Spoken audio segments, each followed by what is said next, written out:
الشيطان الرجيم بسم الله الرحمن الرحيم الحمد لله رب العالمين الصلاة والسلام على أشرف الأنبياء والمرسلين وآله الطيبين الطاهرين المعصومين ولعنة الله على أعدائهم أجمعين أما بعد فقد قال تبارك وتعالى في كتابه المجيد والفرقان الحميد وقوله الحق وقوله الصدق بسم الله الرحمن الرحيم قل لا أسألكم عليه أجرا إلا المودة في القربى درود پڑھو عالم محمد کی ذات پر اللهم صل على محمد وعلى محمد میں نے کہا درود پڑھنا عین عبادت ہے سب مل کر بلند تر صلوات اللهم صل على محمد وعلى محمد ماشاءاللہ ماشاءاللہ بہت ہی اچھی عبادت کے لیے یہاں سب آپ تشریف لے کر آئے ہیں اور پروردگار کی بارگاہ میں التجا ہے دعا ہے کہ ہم سب کا اس فرش عذاب پہ چل کر آنا یہ ایک ایک قدم اپنی بارگاہ میں قبول اور مقبول فرمائے میرے کریم اللہ تجھے واسطہ ہے اس بابرکت مہینے کا میرے کریم اللہ جو بھی ہماری نیک تمنا ہے حاجات ہیں ان کو قبول فرما مولا جس برادر نے یہ فرش عزا یہ فرش حسینی کا اہتمام کیا ہے ننگر نیاز کیا ہے مولا آج کی شب کے واسطے اس کا یہ ننگر و نیاز اپنی بارگاہ میں قبول اور مقبول فرما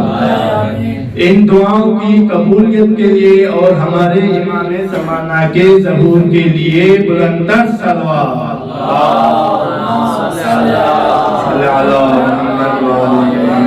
کچھ برادران موبائل چلا رہے ہیں میں ان کو دیکھ رہا ہوں لہذا موبائل اپنی جیبوں میں رکھ لیں یہ ولایت علی ابن ابی طالب فرش پر ہم آ کر جو ابھی یہاں میں آپ کو کچھ بتاؤں گا آپ نے ہاتھ یوں جوڑ کے نہیں ایسے پنجہ کھول کے علی کا نام جیسے بلندے نعرہ حیدری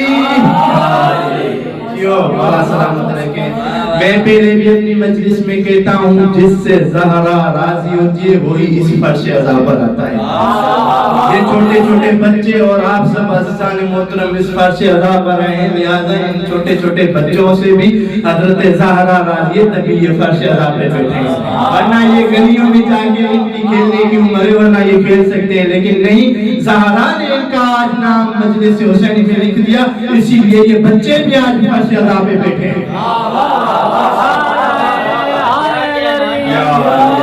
سلامت رہے آباد رہے شاد رہے عبادتوں کا مہینہ چل رہا ہے الحمدللہ عبادت کر رہے ہیں میں نے جو سرنامہ کلام میں قرآن پڑھنے کی آیت جو میں نے سرنامہ کلام میں قرآن کی آیت پڑھی آپ سب اس کا ترجمہ جانتے ہیں کہ اللہ نے کس کو کہا کون یہ نازل ہوا یعنی قرآن کی آیت کون لے کر آیا کہاں پہ نازل ہوئی اس کا ترجمہ کیا ہے آپ سب بھی جانتے ہیں میں بھی جانتا ہوں بچے بھی جانتے ہیں لہذا میں وہ بیان نہیں کروں گا جو میں نے دوسری وہ تیاری کر کے آئی میں آپ کو وہ بتاؤں گا میں یہ کہتا ہوں میرا عقیدہ یہ ہے کہ بغیر ولایت علی کے جو بھی بندہ عبادت کرتا ہے قبول نہیں ہوگی بغیر علی کے اگر عبادت کی جائے تو وہ بت پرستی ہے عبادت نہیں بغیر علی کے اگر روزہ رکھا جائے تو وہ بھوک ہڑتال ہے روزہ نہیں عزیزان محترم سامعین گرامی اگر بغیر علی کے یعنی بغیر محبت علی بغیر اہل بیت کی یعنی دل میں ولایت نہ ہو اہل بیت کی محبت دل میں نہ ہو وہ حج کرے وہ آوارہ گرد یہ حج نہیں عبادتوں کے مرکز کو علی کہتے ہیں. عزیزان محترم توجہ، سائن مولانا صاحب ظاہر حسین توجہ. عبادتوں کے مرکز کو علی کہتے ہیں، عبادتوں کی روح کو علی کہتے ہیں، اور روح ولایت کا نام ہے علی. روح ولایت کا نام ہے علی. عزیزان محترم اگر اتنا غیر ضروری علی ہوتا تو قبر میں نہیں آتا. ہم سب کا عقیدہ ہے کہ قبر میں بھی علی کی خوشی لگتی ہے. ایک صلوات کا سہارت ہے آل محمد کی ذات پر. عزیزان محترم عبادتیں کرنا لیکن علی کو چھوڑ کے نہیں. عبادتیں ہوتی ہی اہل بیت علی کی وجہ سے ہیں. اگر دل میں مودت اہل بیت نہیں تو آپ کی کوئی عبادت قابل قبول نہیں. عزیزان محترم سامعین گرامی، میں نے کہا روح ولایت کا نام ہے علی. آج کا زمانہ کہتا ہے علی اچھا نہیں ہے، علی کو یہاں سے نکالوں، علی کو وہاں سے نکالوں. اگر تجھے اتنا ہی علی اچھا نہیں لگتا تو تجھے خانہ کعبہ سے علی نکالنا پڑے گا، تجھے اسلام سے علی نکالنا پڑے گا، تجھے قرآن سے علی نکالنا پڑے گا. تیرا کچھ علی ہے، میرا سب کچھ علی ہے. عزیزان محترم حدیث پڑھ لیتا ہوں. معصوم کی حدیث ہے، ہمارے ولایت کے 5ویں لال کی حدیث ہے. وہ فرماتے ہیں کہ جو بھی بندہ اہل بیت کی محبت کے بغیر نماز پڑھے، روزہ رکھے، حج کرے، کوئی بھی عمل کرے، دل میں ولایت علی نہیں تو اس کی قابل قبول نہیں. حدیث کیا ہے؟ امام کی حدیث یہ ہے کہ امام نے فرمایا جو بھی بندہ وضو سے لے کر مصلی عبادت بچھانے تک کوئی بھی نماز کا ارادہ کرتا ہے تو ابلیس اس کے ساتھ چلنا شروع کر دیتا ہے. ابلیس اس کے ساتھ چلتا رہتا ہے. وہ وضو کرتا ہے، ابلیس دیکھ رہا ہوتا ہے. وہ مصلی بچھاتا ہے، ابلیس دیکھ رہا ہوتا ہے. وہ نیت کرتا ہے، مصلی پہ آ کے کھڑا ہو کے نیت کرتا ہے، ابلیس دیکھ رہا ہوتا ہے. وہ تکبیرۃ الاحرام لگاتا ہے، وہ ابلیس دیکھ رہا ہوتا ہے. وہ سجدے میں جاتا ہے، ابلیس دیکھ رہا ہوتا ہے. جب وہ بندہ نماز تمام کر کے مصلی بند کرنے لگتا ہے، ابلیس مار کے کہنے لگتا ہے تجھ پر خدا کی لعنت ہو، تجھے ابھی تک نماز پڑھنے کا طریقہ نہیں آیا.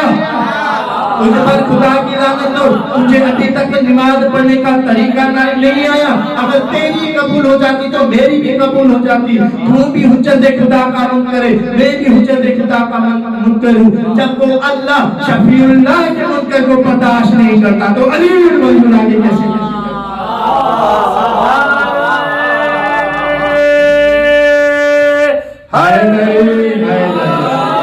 جب وہ اللہ شفیع اللہ کے منکر کو برداشت نہیں کرتا تو علی کے منکر کو کیسے برداشت کرتا. عبادتیں ہوتی ہیں علی کی وجہ سے. نعرہ حیدری. میں نے نعرہ اس لیے لگایا، پیچھے ایک بچہ بیٹھا ہے، مجھے نہیں پتا کتنے سال کا ہے. خدا کی قسم اس نے اوپر ہاتھ کر کے علی کا نام لے کر بتایا ہے کہ میں حلالی نہیں ہوں. نعرہ حیدری.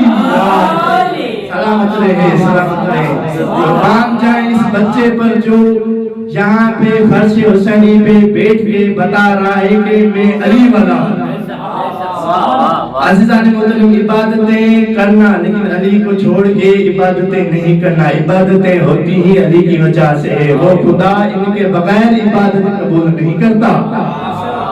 ایک درود کا سہارا دے آل محمد کے ساتھ پر. اللہم صلی علی محمد و آل محمد وعجل فرجہم. غالباً یہ بھی حدیث سے ہے.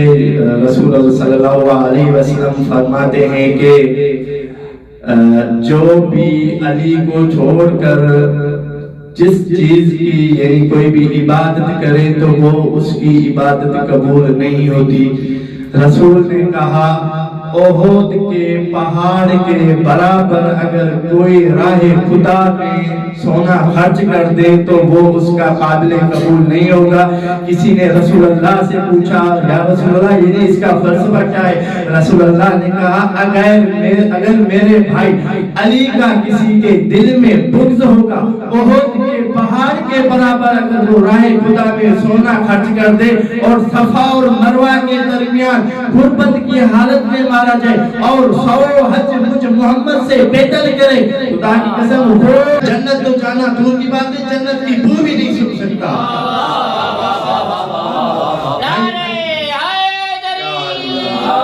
بھائی مجھ سے کوئی پوچھے کہ علی کیا ہے، میں کہوں گا اجر رسالت کی ادائیگی کو علی کہتے ہیں، اجر رسالت کی ادائیگی کو علی کہتے ہیں۔ بھائی مفکری صاحب بیٹھے ہیں ماشاءاللہ سے، یہ ابھی عید بھی آنے والی ہے، مفکری صاحب جائیں کسی خیاطی کے پاس لباس لے کر جائیں، اس سے وہ لباس سلوائیں، وہ لباس بھی سلوائیں اور وہ خیاطی سے لباس لے کر اپنے گھر میں آئیں، آب زمزم سے اس کو غسل دیں، آب زمزم سے اس کو دھوئیں، عطر جو ہے اس پہ مدینے اور مکے کا چھڑکیں اور لے کر آئیں، اور اس خیاطی کو اس جو لباس کی اجرت نہ دے، آ کر صحیح وضو کے ساتھ صحیح عبادت کرے، مصلی عبادت پہ آ کر عبادت کرے، پوری رات اللہ کی عبادت کرتا رہے، صبح جیسے ہی ہو نماز ختم کرنے کے بعد وہ جائے شریعت والے کے پاس جا کے کہے آقا صاحب قبلہ صاحب میں نے لباس سلوایا تھا خیاطی سے، میں نے اس کو لباس کی اجرت نہیں دی تھی، صحیح وضو کے ساتھ صحیح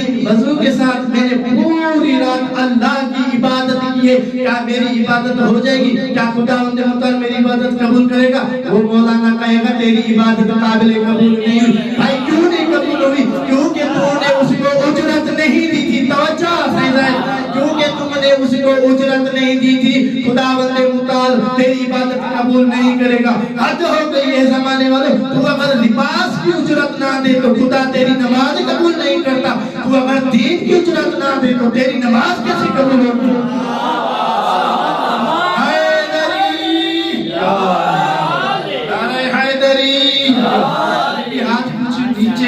دونوں ہاتھ اوپر کر کے یہ پنجہ کھول کے جس طرح علی کا نام بلند ہے، حیدری۔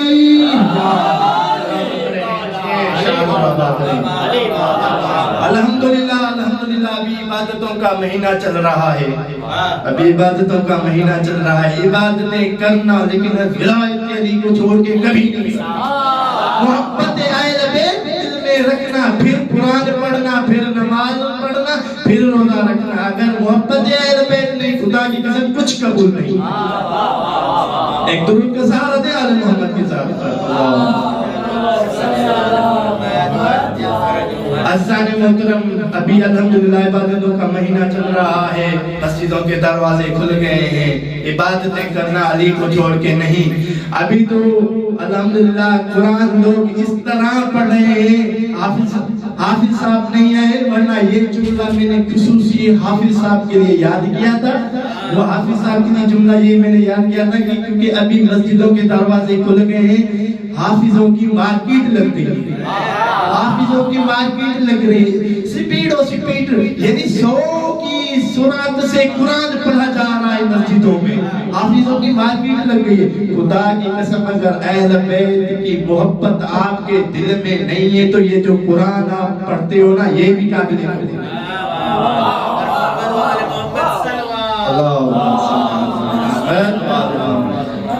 قرآن پڑھ رہے ہیں لوگ، سپیڈ و سپیڈ قرآن پڑھ رہے ہیں۔ عزیزان محترم میں آپ کو بتا دیتا ہوں، علی کے بغیر محبت علی کے بغیر قرآن پڑھنے کا بھی اجر میں آپ کو بتا دیتا ہوں، توجہ ہے صحیح؟ قرآن اہل بیت کے بغیر جنگ صفین ہے، جنگ صفین کا واقعہ آپ سب نے سنا ہوا ہے۔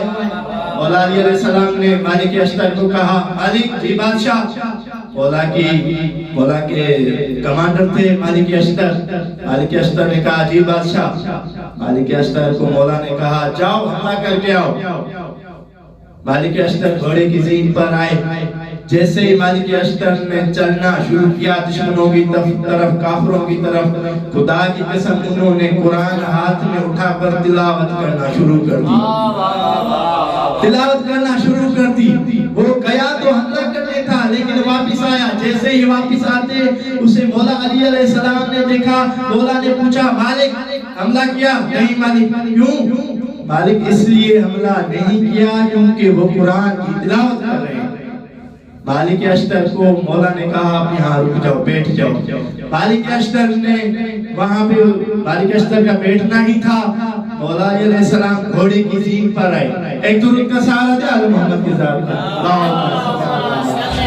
کیونکہ ہمارے برنامے کے بہترین خطیب الحمدللہ آ چکے ہیں. ایک اور صلوات پڑھے آل محمد کے ذات پر.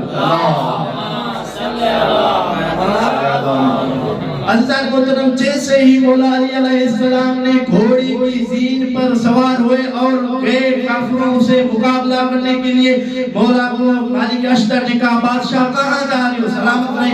مولا کو مالک اشتر نے کہا بادشاہ کہاں جا رہے؟ کہا کہ جا رہا ہوں ان پہ حملہ کرنے کے لیے. مالک نے کہا مولا وہ قرآن پڑھ رہے ہیں. مولا نے کہا نہیں وہ قرآن نہیں پڑھ رہے، مجھے قسم ہے اس پروردگار کی. مولا کے یہ جملے ہیں. مولا نے کہا مجھے قسم ہے اس پروردگار کی جس کے قبضے میں میری علی کی زندگی ہے، جس کے قبضے میں میری ولایت ہے، اس پروردگار کی قسم یہ قرآن ان کے گردنوں میں ان کے حلقوں میں اٹکا ہوا ہے. مولا نے کہا مولا کیا ایسے، مالک اشتر نے کہا مولا کیا ایسے بھکاری ہوتے ہیں، کیا ایسے بھکاری ہوتے ہیں جن کی گردنوں میں جن کے حلقوں میں قرآن اٹکا ہوا ہو؟ مولا نے کہا مالک اشتر تو نے وہ حدیث نبی کی نہیں سنی؟ مولا نے کہا مالک آپ نے وہ حدیث نہیں سنی؟ وہ نبی نے یہ کہا تھا کہ علی قرآن کے ساتھ ہے اور قرآن علی کے ساتھ ہے. قیامت تک قرآن ان کے دلوں میں نہیں اترے گا.